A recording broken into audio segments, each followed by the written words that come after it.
দিদি হ্যাঁ, বলছি যে ডালার দাম কত একটু বলুন তো। আমাদের 51 দিয়ে শুরু। 51 আর উপরে? উপরে আপনার যত টাকা নিতে পারবেন। আচ্ছা, কোনো প্রবলেম নেই তাই তো? না, না, না। আচ্ছা, আর এই জুতো টুতো রাখার জায়গা তো এখানেই হবে নাকি? সব দোকানে আচ্ছা, থ্যাংক ইউ। মানে যেখানে আপনার ডালা নেবেন সেখানেই আপনাদের সমস্ত লাগেজ ট্যাগেজ যদি কিছু থাকে ব্যাগপত্র রাখতে পারবেন, কোনো প্রবলেম নেই। আচ্ছা, আমরা এখন যাব পুজোর এই কুপনটা আগে কাটতে হবে। Thank you. খুব সুন্দর, এখানের সব সিস্টেমগুলো দারুণ লাগছে।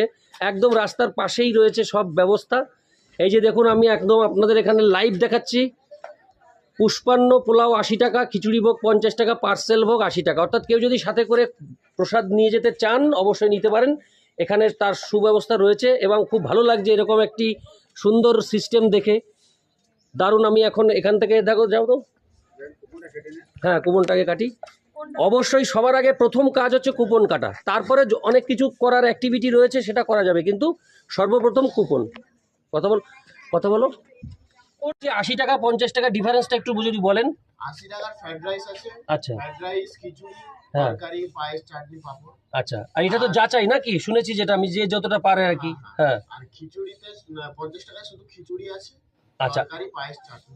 আচ্ছা। এখন কি করবো পাপিয়া? দেখো, নাও 80 টাকারটা নাও, নিয়ে নাও, দাও টাকাটা, দাও, বের করো। দাও। তো আপনারা সবার আগে কিন্তু এখানে আসবেন। দাদা খুব সুন্দরভাবে বোঝালেন এবং আমি খুব খুশি হয়েছি যে এখানে সিস্টেমটা অসাধারণ। কারোর কোনো বেগ পাওয়ার ব্যাপার নেই। একদম রাস্তার এই ধার ধরে সব কিছু রয়েছে, বাবার মন্দির রয়েছে, সব কিছু এভরিথিং। কোনো ভোগান্তির কোনো কিছু নেই। তাহলে 80 টাকাটা হ্যাঁ, 80 টাকাটা বললাম তো। 80 টাকাটা দিন। চারটে 80 টাকার দিন। এখানে আপনারা এসে এই দাদাদের সাথে কথা বলে আগে কুপনটা কেটে নেবেন এবং এই যে নিয়মাবলী এখানে একটু আমি দেখাচ্ছি, আপনারা একটু জুম করে পজ করে দেখে নেবেন।